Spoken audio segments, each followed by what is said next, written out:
Supreme court ने कहा नहीं, अगर आइन में लिखा हुआ है वक्त तो आप 1 घंटा भी उससे आगे नहीं कर सकते। असेंबली के बगैर तो एक पूरा का पूरा सबसे पाकिस्तान का बड़ा सूबा और केपी के दूसरा सूबा वो एग्जिस्ट ही नहीं कर सकता।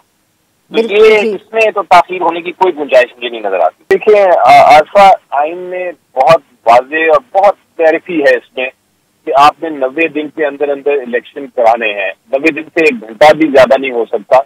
और अगर ये जो सर अगर उन्होंने कर दिए, माफ करिएगा आपकी बात काटूं, अगर उन्होंने कर दिए सो व्हाट, आई मीन क्या कर सकते हैं आप लोग सिवाय कोर्ट जाने के? कोर्ट तो जा चुके हैं हम ऑलरेडी। कोर्ट में कल समाअत भी है हाईकोर्ट, लाहौर हाईकोर्ट में, और पेशावर भी हाईकोर्ट में भी फाइल हो चुका है उनके गवर्नर के खिलाफ।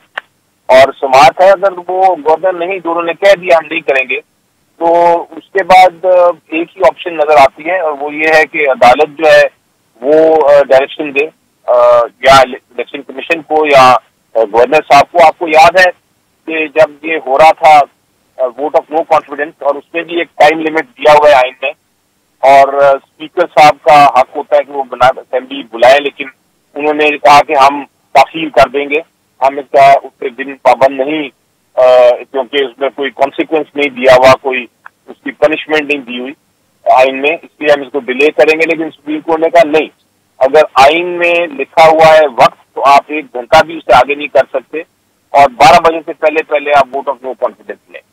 तो वो तो सिर्फ वोट ऑफ नो कॉन्फिडेंस था, इधर तो एक्चुअली इलेक्शन है। इलेक्शन वो जिसके अंदर जमहूरियत में लोगों ने इलेक्ट करके एक रिप्रेजेंटेटिव असेंबली लेके आनी है। असेंबली के बगैर तो एक पूरा का पूरा सबसे पाकिस्तान का बड़ा सूबा और केपी के दूसरा सूबा वो एग्जिस्ट ही नहीं कर सकता। तो ये इसमें तो ताखीर होने की कोई गुंजाइश मुझे नहीं नजर आती।